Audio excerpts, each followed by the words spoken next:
Bismillahirrahmanirrahim. Assalamualaikum warahmatullahi wabarakatuh. Alhamdulillahi rabbil alamin. Wassalatu wassalamu ala asrafil anbiya'i wal mursalin nabiyina Muhammadin sallallahu alaihi wasallam wa ba'd. Rabbi israh li sadri wa yassir li amri wahlul 'uqdatam min lisani yafqahu qawli. Allahumma zidna ilman warzuqna fahman wa amalan mutaqabbalan amin amin ya rabbal alamin.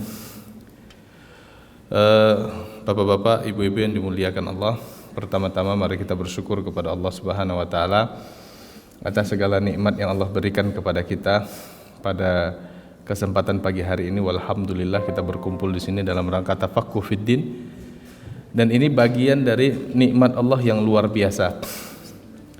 Gak semua orang diberikan nikmat yang satu ini, yaitu untuk hadir di Raudhatun min Riyadil Jannah, hadir di taman-taman surga.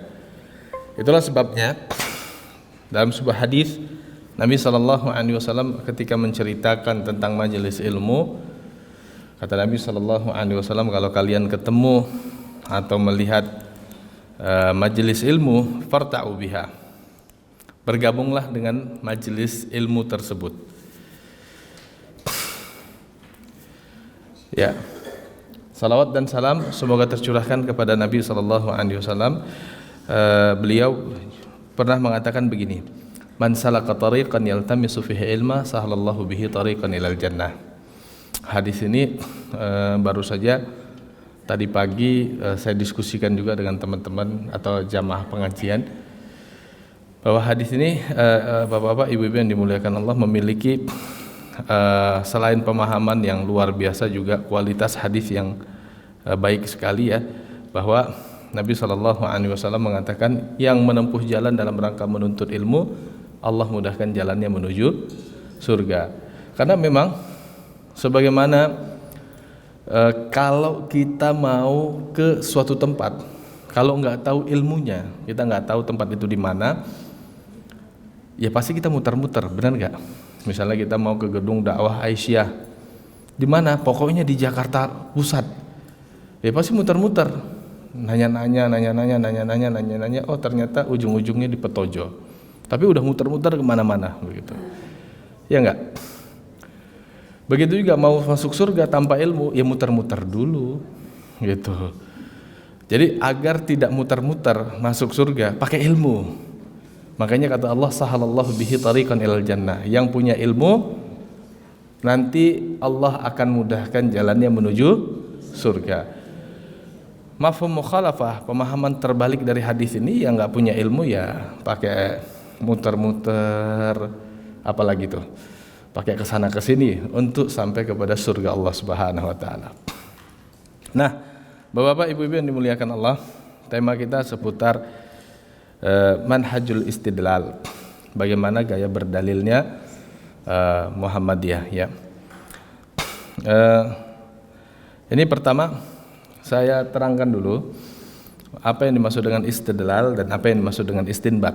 Ini penting karena agar tidak terjadi pemahaman yang kebalik-balik, begitu ya. Jadi istidlal itu adalah proses pencarian dan penggunaan dalil dari Al-Quran dan hadis. Jadi misalnya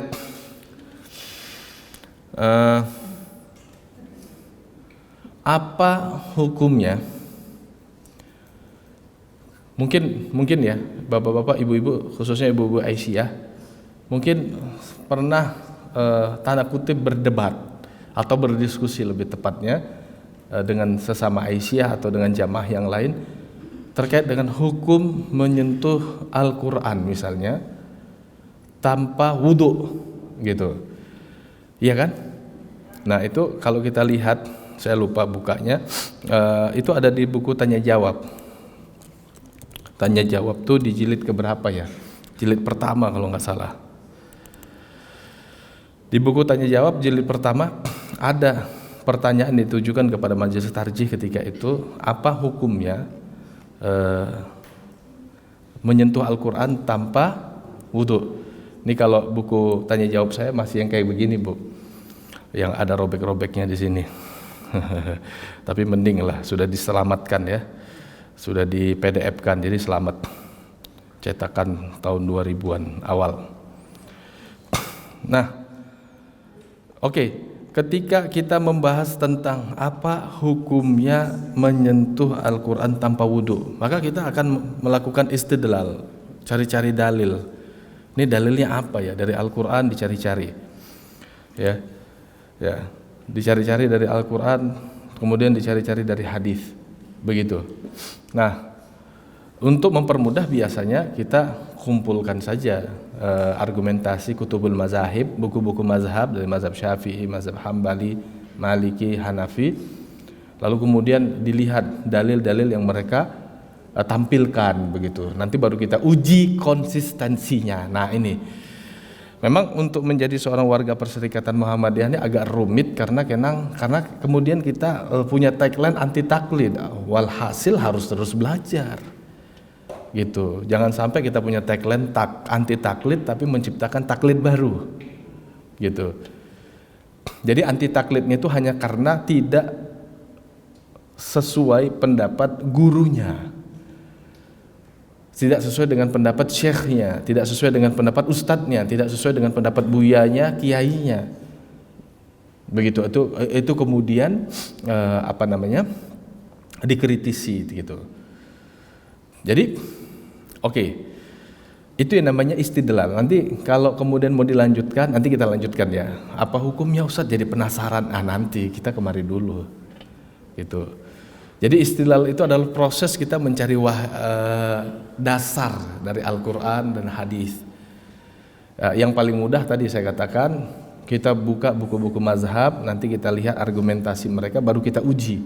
Wah, rumit banget Ustadz, saya nggak ngerti bahasa Arab. Kalau gitu belajar bahasa Arab dong.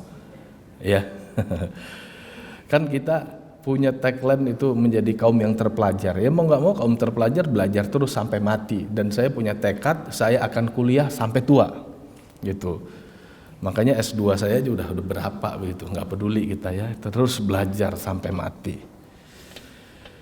Karena kalau kita belajar sampai mati, jalan menuju surganya makin mudah. Yang nggak belajar, ya bakal jalan-jalan kemana-mana begitu. Oke, gitu ya. Istidlal itu proses pencarian dalil dan penggunaan dalilnya. Nanti kita coba akan simulasikan dikit-dikit. Ini saya udah buat mapping mapnya. Cuman begini sih. Kalau mau tulisannya, kayaknya di majalah tabligh yang terbaru saya membuat tulisan 3 halaman manhaj istidlal Muhammadiyah atau manhaj tarjih ya dalam istidlal. Kemudian ada istinbat dari kata nabata, yaitu proses penarikan kesimpulan hukum dari dalil Al-Quran dan hadis yang telah ditemukan melalui istidlal. Jadi ini ada ayatnya, ada hadisnya. Ini kita nyimpulinnya gimana nanti? Gitu. Nyimpulin dari itu gitu. Jadi istinbat itu adalah proses penarikan kesimpulan hukum dari dalil yang kita temukan dari Al-Quran dan Sunnah. Nanti kita simulasikan. Bahkan kalau dikira apa yang saya sampaikan ini mudah dicerna, saya akan tambahkan lagi kedalamannya. Tapi kalau dikira wah ini aja udah mumet, oke sampai sini aja dulu. Ya. Oke, jadi itulah istidlal. Itulah istinbat. Istidlal kita cari-cari dalilnya dari Al-Quran dan Sunnah terkait dengan hukum yang sedang kita diskusikan. Begitu dapat dalilnya, ini ayatnya, ini hadisnya, nanti baru kita uji. Kita uji gitu ya. Pas nggak gitu. Oke. Untuk tidak menimbulkan rasa penasaran di hati bapak-bapak, ibu-ibu seputar nyentuh Al-Quran tanpa wudu, ya. Nah, kita coba akan simulasikan. Tapi sebelum kita simulasikan, saya mau tanya dulu. Kira-kira kalau saya tanya, boleh nggak nyentuh Al-Quran tanpa wudu? Boleh. Padahal fatwa Syafi'iyah mengatakan nggak boleh. Gimana coba? Gimana? Oke, udah mulai berargumentasi ya. Keren ya, keren. Nanti kita uji ya.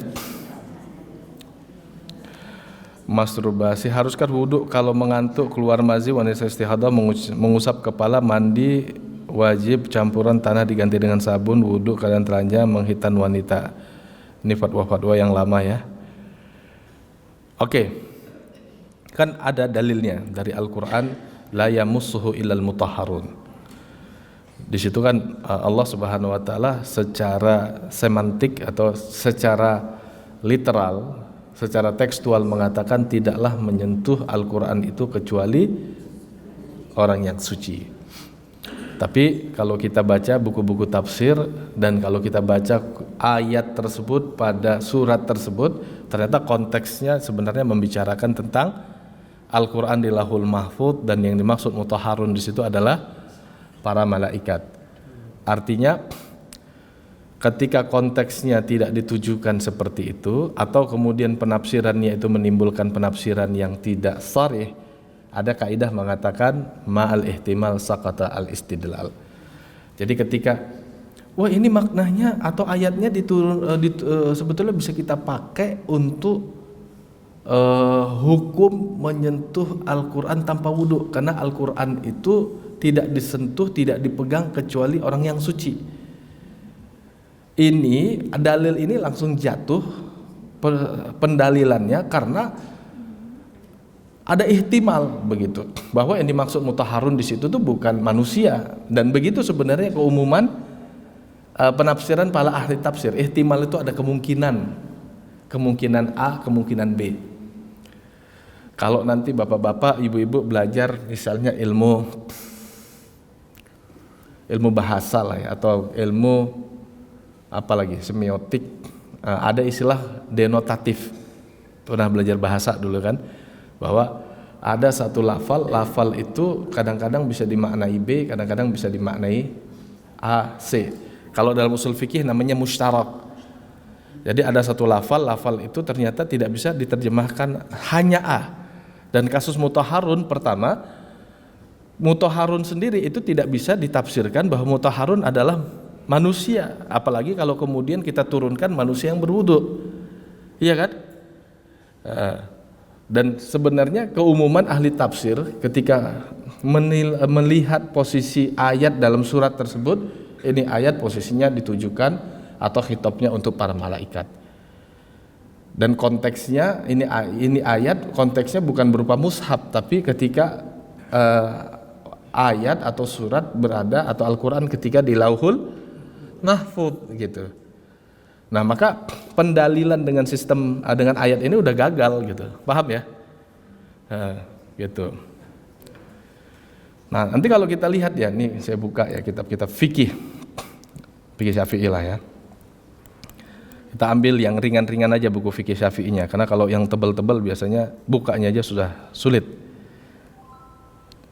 Nah, nanti ada dalil lain yang dipegang oleh Syafi'iyah terkait dengan sebut bahasanya kewajiban.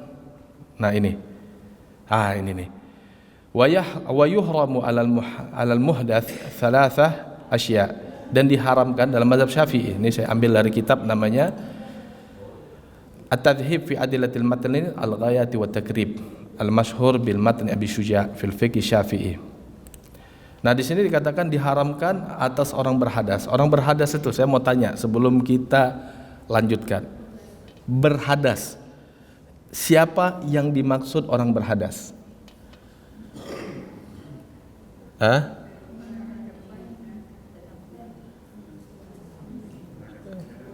Orang yang berhadas itu bisa dikatakan orang dalam keadaan junub, sinonimnya ya. Bisa juga sinonimnya orang yang berhadas itu orang yang dalam keadaan tidak berwudu ya. Karena hadas jika disebut hadas besar berarti junub. Hadas jika disebut hadas kecil berarti tidak berwudu gitu. Ada 3. Yang pertama, orang berhadas itu tidak boleh sholat, yang kedua tidak boleh tawaf, dan yang ketiga tidak boleh masul mushaf wa hamluhu, menyentuh mushaf dan membawa mushaf.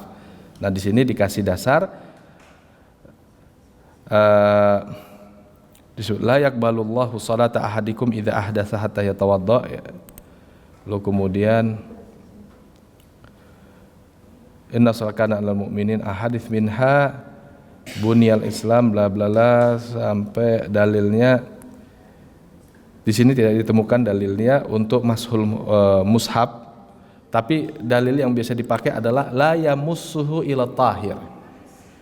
Tidak ada yang menyentuh Al-Qur'an kecuali orang tersebut dalam keadaan suci. Itu hadisnya jelas. Nanti kita bisa cari la yamussuhu illa tahir dan di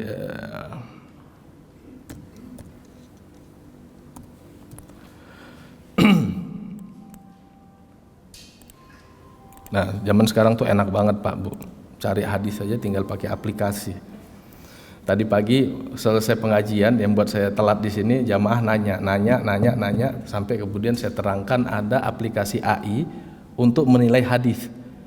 Gitu. Kalau di sini internet terbuka, saya bisa tampakkan aplikasinya. Ya. Jadi la yamussuhu ila tahir, nanti kita cari hadisnya, posisi hadisnya dalam Kutubul Ummahatil Hadis. Hadis ini hadirin yang dimuliakan Allah secara tekstual mengatakan tidaklah disentuh Al-Qur'an itu kecuali orang yang suci.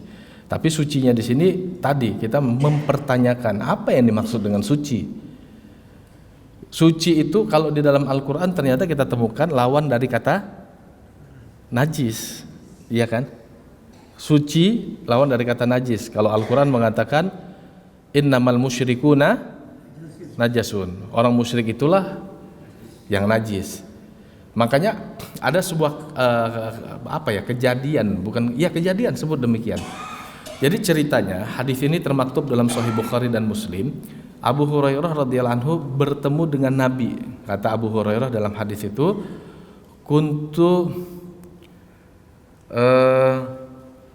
aku bertemu dengan Nabi sallallahu alaihi wasallam fi ba'di turukil Madinah. Saya bertemu dengan Nabi di salah satu jalanan Madinah. Wa ana ala ghairu taharatin, dan saya dalam keadaan tidak suci. Sekali lagi, saya dalam keadaan tidak suci kata Abu Hurairah. Nah, kata Abu Hurairah, maka aku pergi. Kenapa? Aku tuh nggak enak dengan Rasulullah, bermajelis dengan Rasulullah sementara aku dalam keadaan tidak suci, dan maksud tidak suci di situ junub, gitu. Maka Abu Hurairah pergi mandi, selesai mandi balik lagi ketemu dengan Rasulullah. Rasulullah bertanya, aina kunta ya Abu Hurairah? Abu Hurairah tadi dari mana aja? Kata Abu Hurairah, ya Rasulullah kuntu junuban. Ya Rasulullah saya itu tadi junub. Fastahyaitu an ujalisaka wa ana ala ghairi taharatin. Saya malu kalau saya bermajelis dengan dirimu ya Rasulullah sedangkan saya dalam keadaan tidak suci. Maka kemudian kata Nabi, subhanallah innal mu'min la yanjus. Maha suci Allah, orang beriman tuh enggak najis ya Abu Hurairah. Artinya apa? Orang beriman itu suci, enggak najis. Jadi enggak ada syarat kalau mau ketemu dengan Rasulullah harus suci gitu. Ya, dari sini paham Pak Bu ya. Nah, artinya apa? Kalau dikaitkan dengan tema diskusi kita, bahwa yang dimaksud suci itu orang beriman. Jadi bisa ditafsirkan la yamussuhu ila tahir, tidaklah menyentuh Al-Quran itu kecuali orang yang suci. Berarti orang beriman boleh sentuh Al-Quran. Yang nggak boleh sentuh Al-Quran itu orang yang nggak beriman, orang najis kalau bahasa Al-Quran gitu loh. Paham nggak? Makanya nanti bukan hanya Muhammadiyah yang punya pendapat seperti ini pendapat Malikiyah. Pendapat Malikiyah juga sama begitu. Pendapat Malikiyah mengatakan bahwa yang dimaksud dengan la yamussuhu ila tahir itu bukan berarti maksudnya adalah yang menyentuh Al-Quran itu harus suci gitu. Nah, maka disinilah kemudian tadi saya katakan, ternyata setelah kita, nah ini hadisnya nih, Allah yamusul Quran ila tahir, ini baru ketemu. Ini Malik, ini kayaknya dari ya Muwatta riwayat siapa nih? Nggak ada riwayatnya, riwayat siapa? Ini orang Muhammadiyah saya lihat sekarang malas belajar hadis. Akhraja Abu Mushab Az-Zuhri fi Nida. Ternyata ini riwayatnya riwayat Abu Mushab Az-Zuhri. Jadi Muwatta nanti itu Muwatta itu ada riwayat Muhammad Syaibani, ada Muwatta riwayat Abu Mushab Az-Zuhri. Jadi diriwayatkan hadis ini ditakhrij oleh Imam Malik. Beliau mengatakan an Abdullah bin Abi Bakar ibn Hazmin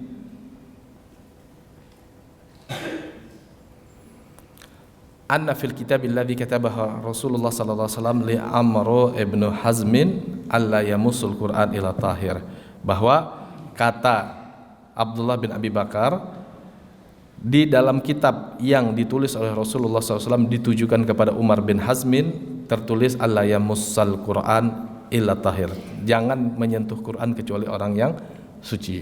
Nah, ini yang tadi kita katakan, apa yang dimaksud dengan suci di sini? Nah, Malikiyah mengatakan punya kesimpulan akhirnya, yang kesimpulan ini hampir sama, sebut sama dengan Muhammadiyah, bahwa tidak disyaratkan ketika menyentuh Al-Quran itu harus wudu, tapi aula bagus kalau pakai wudu karena bagian dari adab begitu. Nanti kalau kita lihat fatwa-fatwa Malikiyah atau fatwa Imam Malik, fatwanya sama dengan fatwanya Muhammadiyah, dan kaitannya dengan tema kita bahwa ketika ada dalil ada proses istinbat. Ya, iya ini dalil, iya ini ayat, ini hadis, tapi kita harus punya metodologi untuk menarik kesimpulan, termasuk juga diuji konsistensinya gitu. Paham Pak Bu ya? Oh, ini ayat ternyata nggak bisa juga dipahami seperti ini karena ternyata maknanya tidak ditujukan untuk itu, dan kalaupun kita paksa ke sana nggak bisa dijadi dalil karena adanya kemungkinan dalam penafsiran ayat tadi. Dan kemudian ketika dimaksud dengan tahir juga nggak bisa tahir yang dimaksud langsung adalah wudu gitu, karena ketika Rasulullah misalnya menceritakan tentang suci, Rasulullah itu mengatakan ya orang beriman itu suci. Berarti di sini bahwa tahir sendiri itu bukan wudu, tetapi kondisi seseorang beriman kepada Allah begitu. Ya, itulah yang tadi saya katakan kita uji. Oke. Nah, sebentar Pak ya. Ini saya masukkan dulu, kita masuk ke metode bayani, taklili, istislahi. Setelah itu kita langsung buka tanya jawab ya. Saya yakin kalau udah berbicara tentang fikih ini kadang-kadang ya, tapi nggak apa-apa, nanti dicatat Pak ya, biar saya selesaikan ini dulu. Oke, metode bayani. Jadi saya percepat. Jadi Muhammadiyah itu nanti menggunakan ada yang disebut metode bayani, metode taklili, dan metode istislahi. Atau kalau yang kemudian sekarang dibahas itu ada bayani, burhani, dan irfani. Ya, ini masih di sini-sini juga sebenarnya. Ya, bahwa yang dimaksud dengan metode bayani adalah metode istihad. Ini saya perbesar ya, biar bapak-bapak juga bisa melihat, ibu-ibu bisa melihat nih. Sudah saya perbesar, ternyata layarnya yang nggak besar. Jadi metode bayani adalah metode istihad yang berfokus pada analisis teks dan bahasa dalam sumber-sumber hukum Islam, Al-Quran dan hadis. Artinya di sini bagaimana kita menyimpulkan ayat, bagaimana menyimpulkan hadis. Ini yang biasanya kita biasanya disebut dengan usul ya, usul fikih gitu. Walaupun nanti kalau saya perhatikan usul fikih Muhammadiyah itu juga pakai metodologi yang biasa dipakai oleh ulama-ulama ahlul hadis atau fikih ahlul hadis gitu. Tapi ini di fatwa-fatwa yang zaman-zaman bukunya masih pakai begini nih. Kalau yang sekarang agak variatif. Jadi pendekatan pertama, pendekatan bayani, pendekatan bahasa. Kayak tadi tuh, tohir, apa yang dimaksud dengan tohir? Gitu. Ya, oh suci seperti apa begitu? Itulah pendekatan bahasa. Nah biasanya kalau dalam kitab-kitab usul fikih, misalnya begini, ketika Allah berfirman fa'aqimus shalah, di situ kan ada kata akim, ya, aqama yuqimu akim. Oh ini perintah, dan perintah yaqtadi lil wujub, pasti menunjukkan wajib. Maka faqimus shalah maka tegakkanlah sholat. Artinya ini adalah perintah agar kita melaksanakan sholat. Perintah melaksanakan sholat menunjukkan bahwa sholat itu wajib. Nah itu pendekatan semantik tuh kayak gitu. Pendekatan bayani itu seperti itu, pendekatan kebahasaan. Jadi nanti mesti belajar usul fikih termasuk juga mantik. Maka waktu saya kecil ya, flashback ya, saya tuh ngelihat buya-buya saya tuh mahir juga dalam bidang mantik gitu. Yang hari ini ketika saya menjadi sekretaris majelis tabligh di PWM DKI, ketika saya kumpulkan mubalih-mubalih kita, ada problem banget. Problemnya itu mubalih-mubalih kita tidak menguasai ilmu-ilmu alat. Padahal dahulu orang-orang atau mubalih-mubalih kita dahulu itu ketika mengkritisi paham keagamaan di masyarakat itu karena mubalih-mubalih kita rata-rata memang menguasai ilmu alat, diantaranya bahasa, nahwu, sharaf, lalu kemudian ke dalam berdalil itu usul fikih, mantik. Ketika saya kumpulkan dai-dai kita, wah ini pantas kalau di era ini kita yang dikritisi gitu ya, karena ternyata kita yang tong kosongnya. Kalau dulu kita mengkritisi karena dianggap wah ini kok jadi taklid paham agamanya, ini kok jadi begini, jadi begitu. Nah kalau sekarang karena SDM kita di bawah itu bermasalah, saya lihat akhirnya kita yang dikritisi gitu. Apalagi kemudian problem terbesarnya rata-rata mubalih kita nggak ngerti manhaj tarjih gitu. Mubalih yang saya temui ya di cabang, di ranting begitu. Apalagi kalau kita tingkatkan ilmu hadis begitu, udah tambah lagi nggak ngerti mereka. Nah, yang kedua, saya percepat, ada metode taklili, metode rasionalistik gitu. Karena memang hukum itu yaduru ma'al illah. Pasti eksistensi hukum itu ada ilatnya begitu. Ada yang ilatnya itu terlihat jelas, sebab hukum itu lahir, ada yang kita simpulkan. Contoh begini, perdebatan kemarin seputar makna lahwal hadis. Mungkin di majelis ini pernah saya sampaikan. Itu di surat Luqman, surat 31 pada ayat 6. Ayat ini dijadikan dasar untuk mengharamkan musik secara total oleh komunitas tertentu. Bahkan komunitas tertentu itu mengklaim bahwa ini sudah ijma, sudah final. Semua ulama udah sepakat. Padahal 100 tahun lebih dari hari ini ada Imam Syaukani rahimahullahu taala. Beliau punya buku namanya Ibtalid Da'wal Ijma' bi Tahrimil Ghina bi Mutlaqi Tahrimil Ghina. Batalnya klaim bahwa mendengarkan nyanyian haram secara mutlak. Karena memang di zaman Nabi ada riwayat yang menunjukkan secara jelas ada nyanyian tuh ada, tapi jangan diasumsikan nyanyian di zaman Nabi harus plek-keteplek sama dengan nyanyian di zaman kita. Ya beda lah, termasuk instrumennya, termasuk juga syair-syairnya gitu ya. Bahwa misalnya dalam sebuah pesta pernikahan diriwayatkan ada gitu, bahkan kata Nabi a'linu an-nikah walau bidarbiduf, umumkan nikah walaupun dengan tabuhan gendang duf gitu ya. Atau kemudian dalam sebuah riwayat ketika Abu Bakar radhiyallahu anhu masuk ke rumah ibunda Aisyah, ternyata di situ ada 2 orang wanita bernyanyi dengan nyanyian-nyanyian orang-orang Ansar. Abu Bakar sempat marah, mazamiru syaitan fi baitin Nabi sallallahu alaihi wasallam, apakah seruling-seruling setan ini dinyanyikan di rumah Rasulullah sallallahu alaihi wasallam, apakah pantas begitu? Tapi kemudian dihardik balik oleh Rasulullah. Kata Rasulullah, ya Abu Bakar, likulli qaumin id wa hada iduna. Abu Bakar, setiap kaum itu punya cara merayakan hari rayanya, dan ini adalah cara kami merayakan hari raya kami. Jadi ada orang bersenandung gitulah. Oke. Nah, salah satu yang dijadikan dasar itu adalah ayat ini, wa minan nasi, kelihatan ya, saya perbesar. Wa minan nasi may yashtari lahwal hadits liyudilla an sabilillah bighairi ilmin wa yattakhidhaha khuzwa ulaika lahum adzabun muhin. Dan Surat Luqman, surat 31 ayat 6, kalau yang mau buka Al-Qur'annya.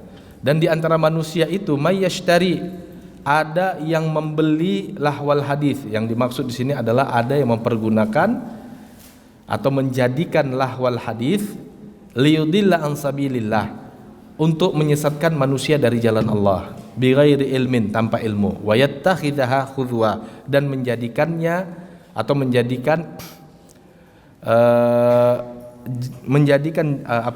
hanya itu kembali kepada jalan Allah sebagai olok-olokan.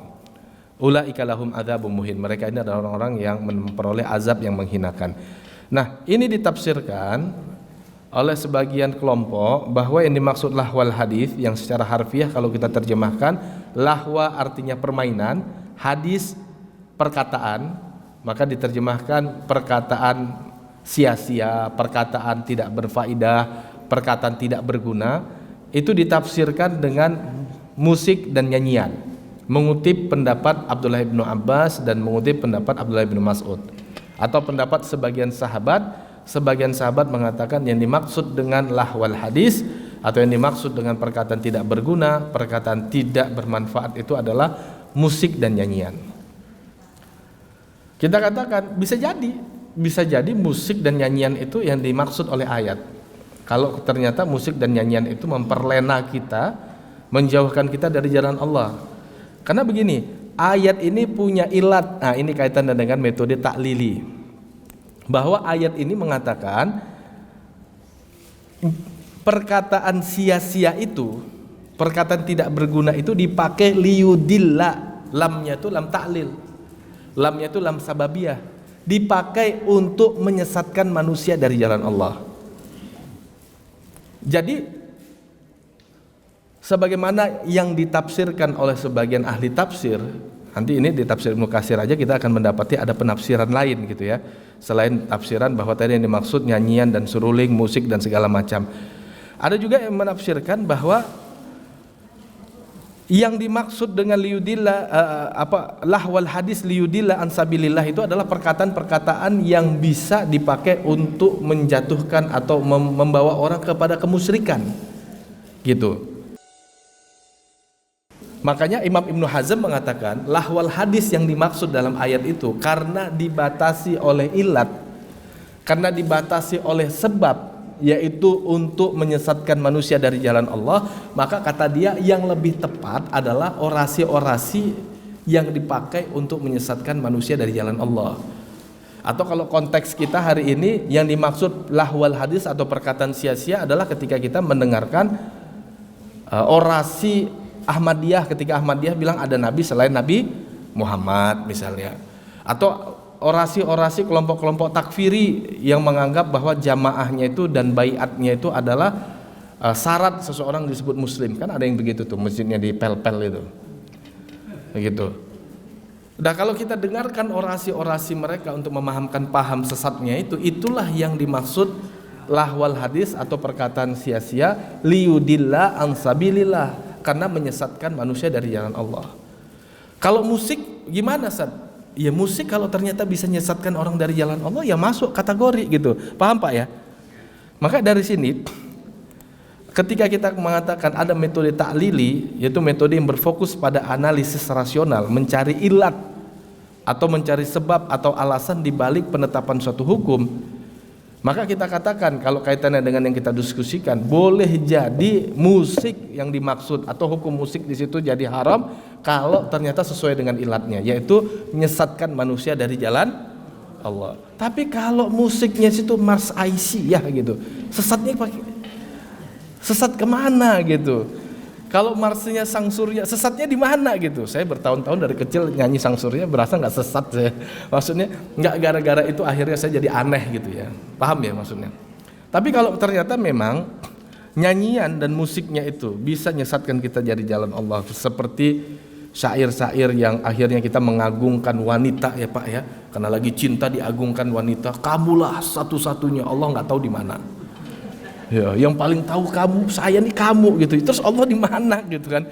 Sesat banget gitu. Iya kan? Gitu. Memang dari sini juga syair-syair itu juga harus dikritisi.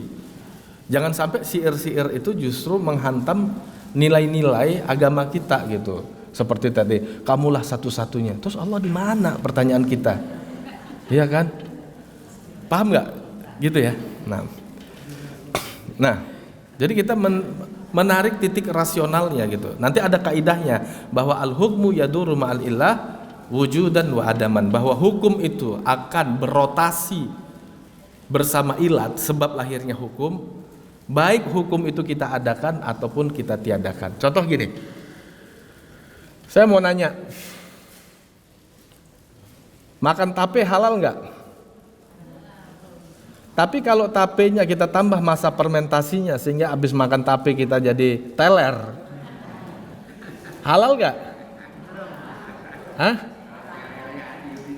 Begitu makanan itu berfungsi menghilangkan fungsi akal, disitulah lahir hukum disebabkan taklili ini gitu.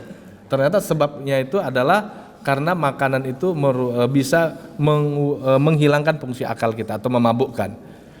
Ya.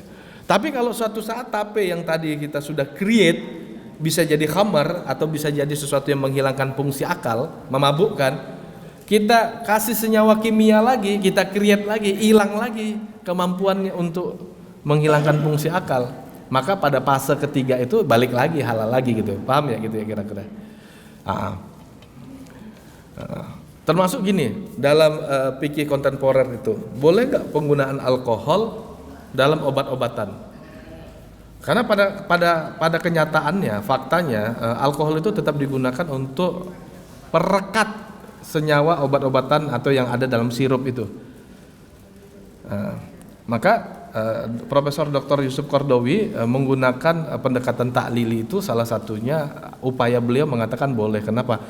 Karena alkohol yang digunakan itu sudah tidak berfungsi lagi sebagai sesuatu yang memabukkan. Dan jadi ada proses itu, saya lupa namanya prosesnya itu, tapi gara-gara proses itu hilanglah fungsi dia untuk memabukkan gitu. Walaupun tadinya dia adalah sesuatu yang memabukkan, kata Profesor Dr. Yusuf Qaradawi. Ya, terus saya percepat saja ya, karena mungkin sudah ada yang banyak bertanya-tanya begitu. Apalagi nanti kalau memang ada waktu saya juga akan menjelaskan pendekatan tafsir sosial kontemporer atau pendekatan histori, pendekatan sosiologis, pendekatan antropologi yang bagian dari pendekatan burhani begitu. Ada metode ketiga itu istislahi, yaitu metode ijtihad yang berfokus pada pertimbangan kemaslahatan, manfaat atau maqasidus syariah, termasuk kasus rokok. Sebenarnya cari di dalam Al-Qur'an maupun hadis kata rokok nggak ketemu, Pak, Bu. Mau dikiaskan apa rokok? Saya mau tanya, mau dikiaskan apa? Mau dikiaskan homer, kira-kira nyambung nggak dikiaskan dengan homer? Ilatnya nggak nyambung lah, iya kan? Karena rokok itu tidak sama dengan khamar. Khamar itu bisa menghilangkan fungsi akal, rokok enggak. Tapi Ustadz, rokok itu bisa membuat kita rileks. Nah pertanyaannya, apakah rileks itu kehilangan fungsi akal? Enggak juga kan? Gitu. Ayatnya di dalam Al-Quran nggak ada, hadisnya di dalam kutubul ummahatil hadis juga nggak ada yang menyatakan tentang hukum rokok.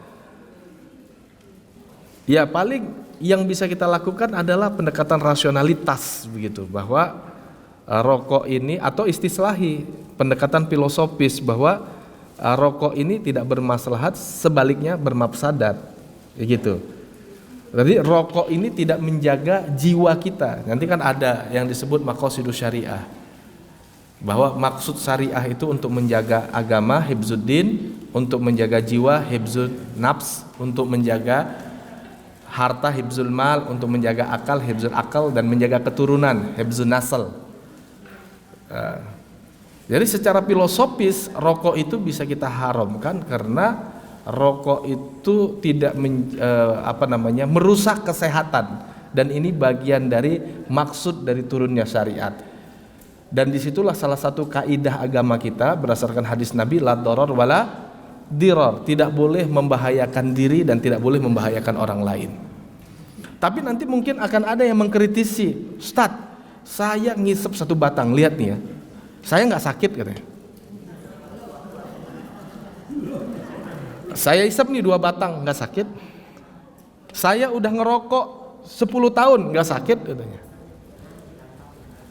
Berarti rokok itu tidak membahayakan secara langsung, tapi efek akumulasi begitu. Nah disitulah kita nanti melakukan pendekatan istihad nih. Pakai gaya burhani, jadi kita integrasi dengan ilmu pengetahuan. Jadi kita tanya nih, maka sebenarnya nih ya, sebelum kita ke sini, sebenarnya sebagai seorang ulama Muhammadiyah itu tidak hanya harus kuat dalam istihad semantik atau istihad bayani. Dia tidak hanya kuat dalam metodologi taklili dan istislahi, dia juga harus memiliki pengetahuan saintifik. Itulah sebabnya saya pribadi akhirnya ketika diskusi dengan tokoh-tokoh Majelis Tarjih Pusat, waktu itu ada Munas Tarjih, saya bilang kalau begitu ulama Muhammadiyah itu harus menjadi seorang yang ahli fikih beneran, kemudian bersamaan dengan itu juga dia seorang saintifik. Boleh jadi kalau saya misalnya saintifik saya itu atau pengetahuan, kalau saya kan nggak mungkin jadi dokter lagi, pengetahuan kedokteran saya sudah susah saya galinya, maka saya perkuat di sosiologi, psikologi. Mungkin suatu saat saya akan mengambil S2 sosiologi Islam atau psikologi Islam begitu. Kuat di filsafat juga, filsafat udah saya ambil S2 filsafat, dan kuat juga dalam ibadah karena kita juga berbicara tentang irfani. Harusnya ulama Muhammadiyah itu aspek ruhiyahnya kuat. Harusnya ulama Muhammadiyah itu dia menjadi pionir terdepan berzikir. Sholat sunnahnya harus paling banyak gitu. Karena metodologi dia itu menggabungkan metodologi bayani, burhani dan irfani gitu. Nah, kaitannya dengan pendekatan istihad tadi. Jadi selain kita sudah kenal tadi ada bayani, ada apa lagi taklili, yang 3 ini Pak Bu ya. Memang ini meringkaskan materi ini secara langsung berat juga nih. Kemudian ada istislahi gitu ya. Kita juga harus berkompromi dengan dunia saintifik. Tadi akhirnya kita juga harus integrasi ilmu dengan pakar kesehatan, dalam hal ini mungkin dokter atau spesialis penyakit dalam. Apa iya rokok ini benar-benar positif membahayakan? Lalu membahayakannya seperti apa? Maka paling enggak setelah kita konsultasi dengan pakar penyakit dalam dan pakar-pakar terkait dengan kesehatan, rokok ini paling enggak makruh. Makruhnya juga makruh yang keras atau jatuh posisinya haram gitu. Maka saya sampaikan ke teman-teman, khususnya para dai, saya bilang apapun kalian janganlah ngerokok. Karena terus terang kalau saya mau buka kartu di sini ya dai kita juga masih ada juga yang begitu, pengurus kita masih ada juga yang begitu. Tapi saya bilang minimal di depan warga jangan sembunyi-sembunyi, jangan terlalu demonstratif gitu. Jangan malu kita punya produk fatwa mengharamkan rokok, tiba-tiba di depan anak-anak kita ngerokok, malu kita. Di depan pengurus lain kita merokok, sembunyi. Begitu. Paling enggak etika lah di situ ya, menghargai fatwa yang telah difatwakan. Nah, Bapak, Ibu-ibu yang dimuliakan Allah, saya sangat yakin penjelasan saya belum bisa dicerna bulat-bulat secara total. Ya. Tapi paling enggak dari sini sudah mulai mengenal, iya Muhammadiyah ternyata pendekatannya seperti itu gitu. Jadi bukan kita kemudian, pribadi saya katakan disclaimer ya, bukan kita itu tidak mempelajari kitab-kitab fikih yang lain atau kemudian kita anti mazhab dengan mengatakan atau memperkecil mazhab lain, meniadakan mazhab lain, enggak. Tapi kita uji argumentasi. Kan mazhab enggak satu aja.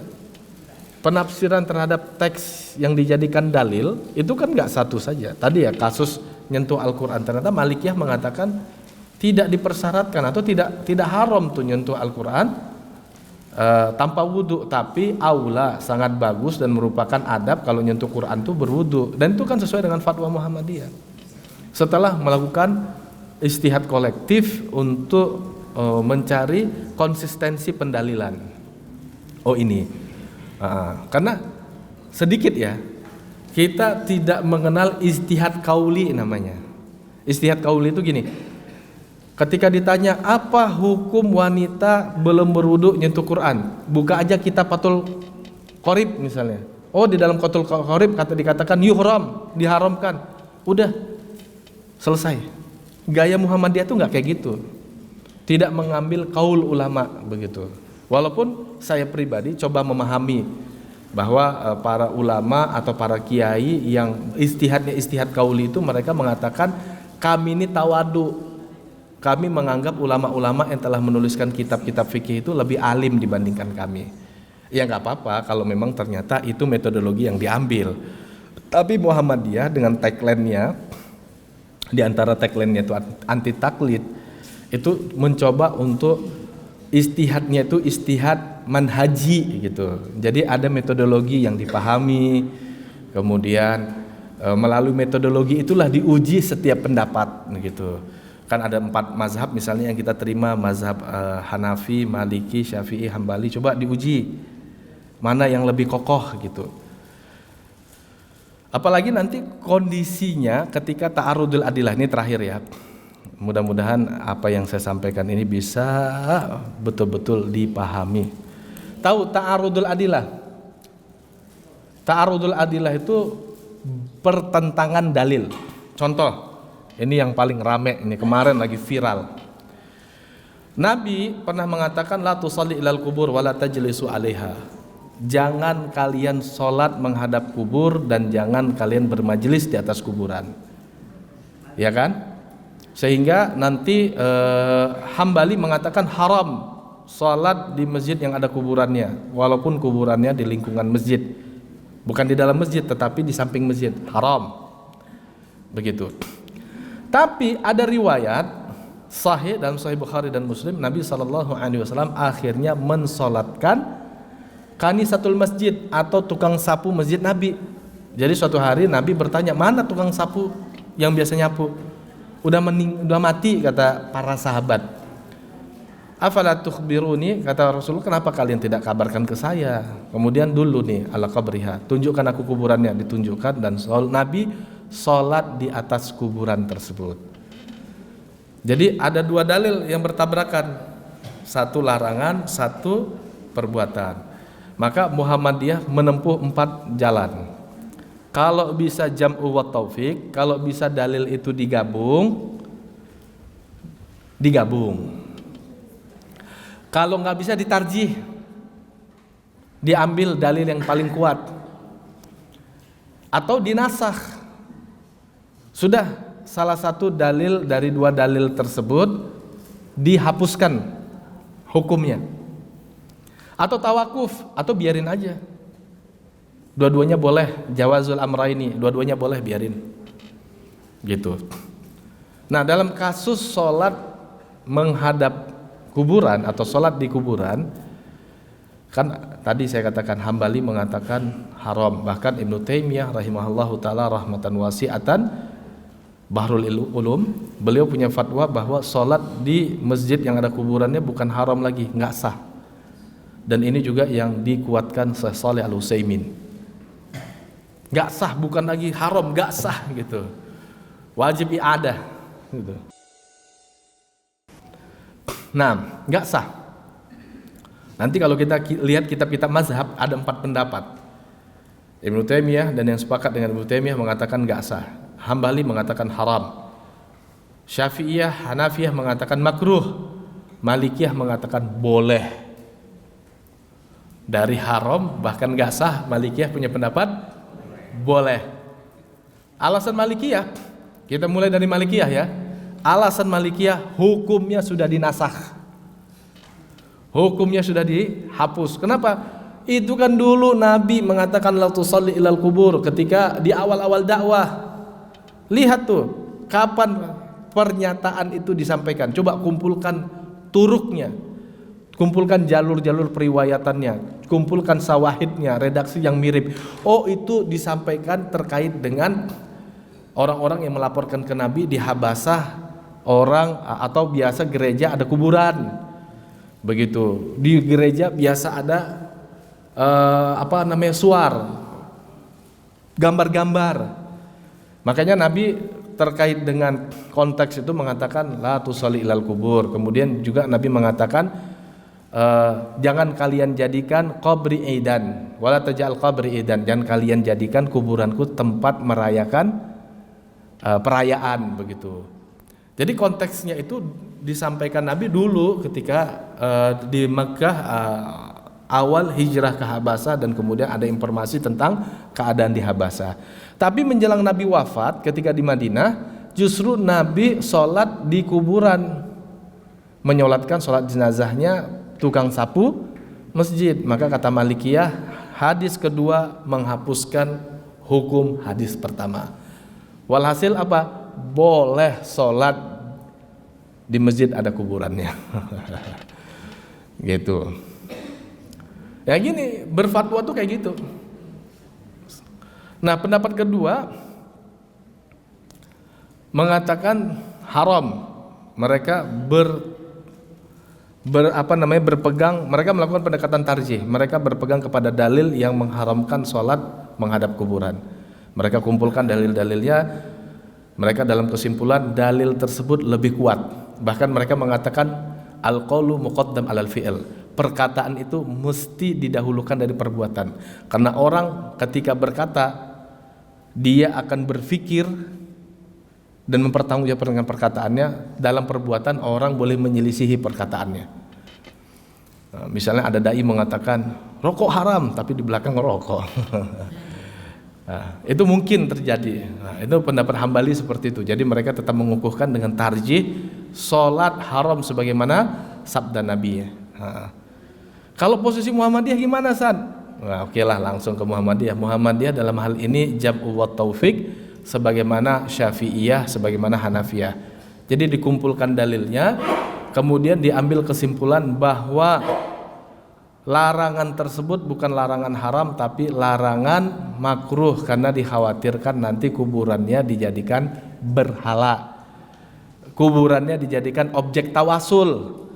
Nanti orang nggak doa dengan Allah, doanya ke kuburan. Kiai fulan, aduh sudah sebulan nggak kerja, nggak makan di rumah, kayak gitu. Akhirnya orang-orang merayakan perayaan juga di kuburan gitu. Ada apa nih? Ada ini, ada ulang tahun kematian begitu. Jangan disebut. Gitu, itu yang dikhawatirkan. Nah, dalam hal ini Muhammadiyah pakai jam'u wa taufik gitu. Nah, ada juga waktu itu saya diskusi sama teman anak tarjih. Itu ketika ketika sholat dalam keadaan sujud, gimana tuh? Muhammadiyah mau tumitnya direnggangkan atau mau dirapatkan? Ujung-ujungnya tauqif, ternyata tawakuf. Gitu. Majelis tarjih itu belum merojihkan dari dua itu. Gitu. Ya boleh renggang, boleh rapat begitu.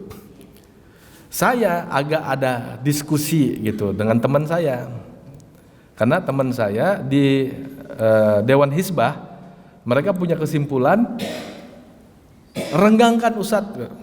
Kok direnggangkan? Saya bilang ya, direnggangkan karena dalilnya kan umum, bahwa Ibunda Aisyah radhiyallahu anha pernah mengatakan beliau itu faqadtu Rasulullah sallallahu alaihi wasallam lailatan, aku kehilangan Rasulullah pada suatu malam. Fawajadtuhu sajidan, aku dapati Rasulullah sedang dalam keadaan sujud. Kemudian aku sentuh kedua punggung kakinya atau telapak kakinya. Hadisnya kan umum, dan ini yang sahih, bahwa kedua telapak kaki Nabi disentuh atau terpegang oleh Ibunda Aisyah radhiyallahu anha. Ini hadisnya nih, mana nih? Nah ini dia, kecil banget ya, nggak kebaca ya? Nggak jelas. Pakai ilmu biar jelas ini. Faqadtu Rasulullah sallallahu alaihi wasallam wa kana ma'i ala firasi fawajadtuhu sajidan rassan aqibaihi mustaqbilan bi atrafi asabihi al-qiblata Fasami'tuhu yaqul a'udzu yardaka min sukhtika. Jadi Ibunda Aisyah radhiyallahu anha mengatakan, aku pernah kehilangan Rasulullah sallallahu alaihi wasallam. Wa kana ma'i ala firasi. Tadinya Rasulullah tidur bareng aku di tempat tidur. Fawajadtuhu sajidan, maka aku temukan Rasulullah dalam keadaan sujud. Rassan akibaihi, kedua kakinya merapat atau kedua tumitnya merapat. Mustaqbilan bi atrafi asabihi al-qiblah. Kemudian jemari-jemarinya menghadap ke kiblat, kata Ibunda Aisyah radhiyallahu anha. Nah, problemnya hadis kedua ini yang bisa mengkhususkan hadis pertama ini dikritik bahwa hadis ini dianggap hadis dhaif.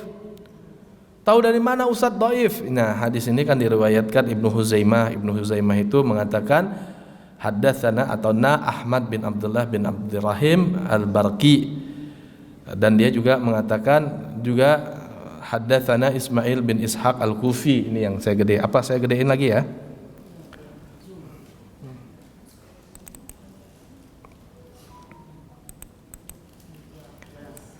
Dulu di Sumatera Utara ada orang jago begini, namanya Latif Rusdi, kalau pernah dengar.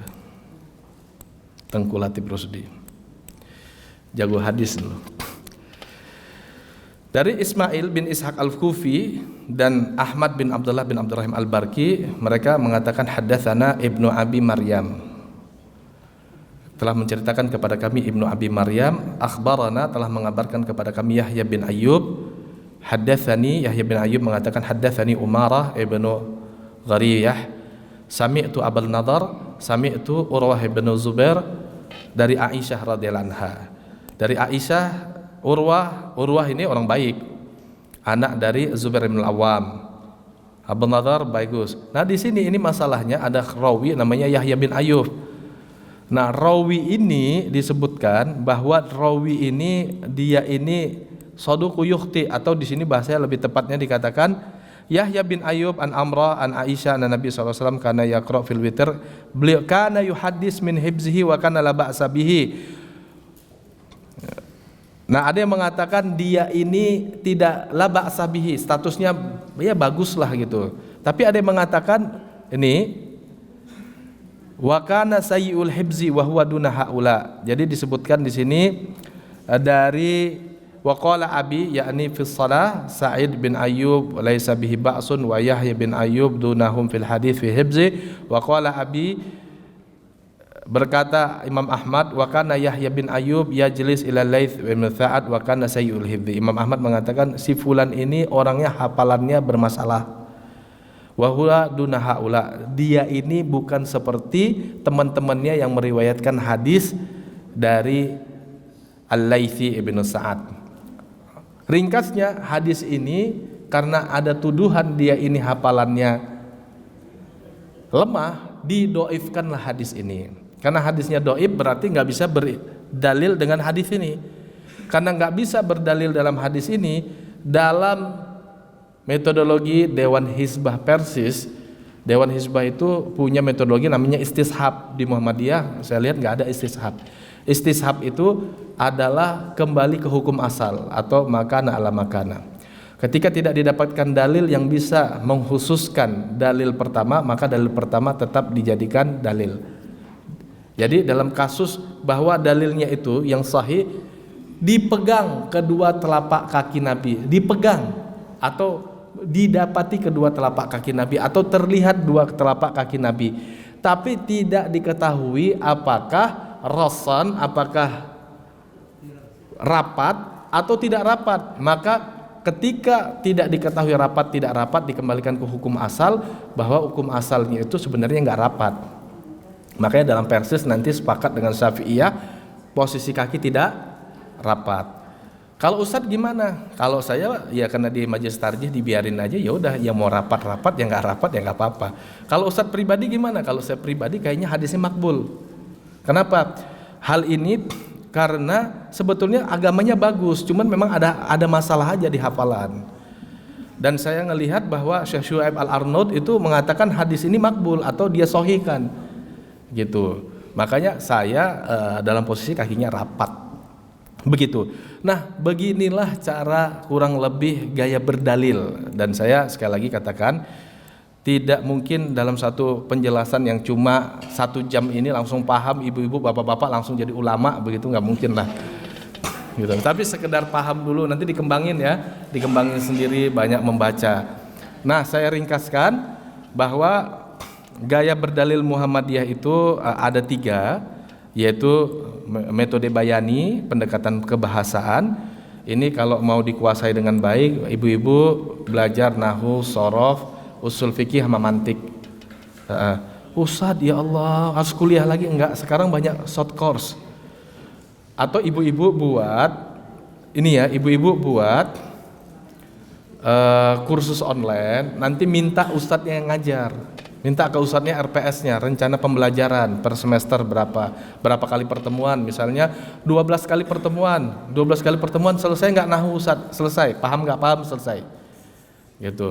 12 kali pertemuan mantik bisa nggak Ustadz? Bisa misalnya. Gitu. Paling nggak dapat dasar-dasarnya, nanti dikembangin gitu.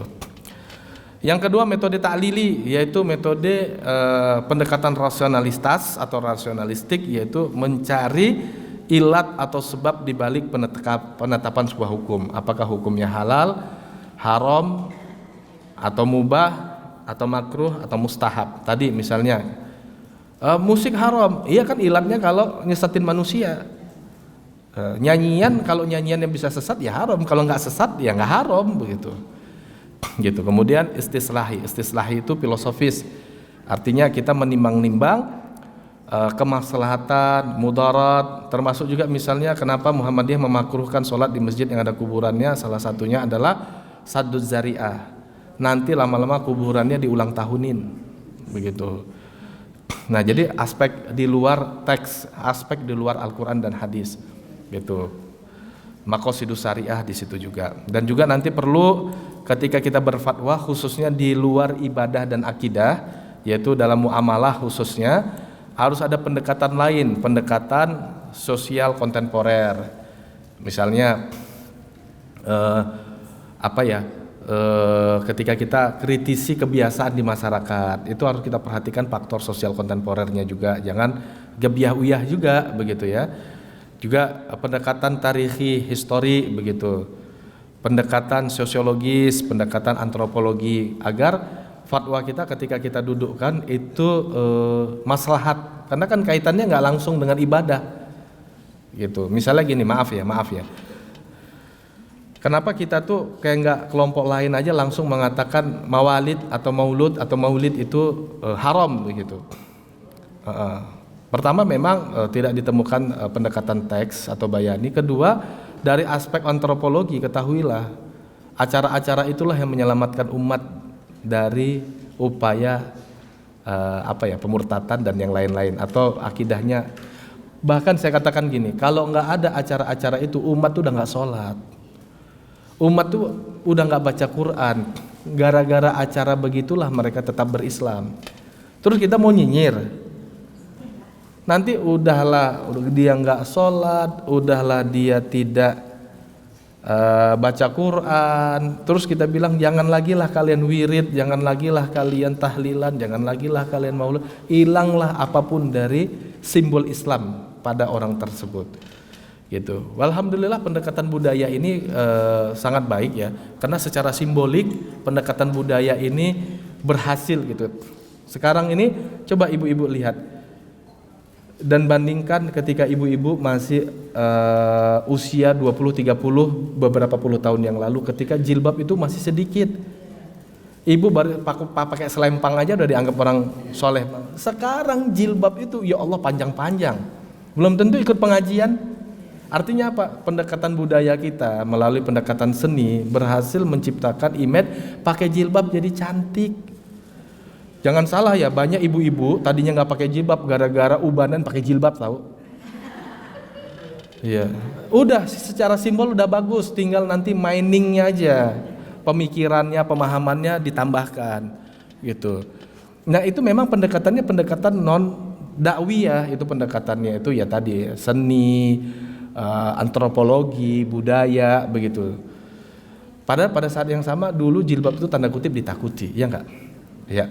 Oke, mungkin itu sebagai kesimpulan dan saya merasa belum tuntas ini ya. Nanti silahkan dikembangkan lagi atau cari pakar-pakar terkait sehingga bapak-bapak, ibu-ibu lebih memahami gaya berdalilnya Muhammadiyah. Ini saja, silahkan saya kembalikan ke moderator termasuk yang mau bertanya tadi, silahkan.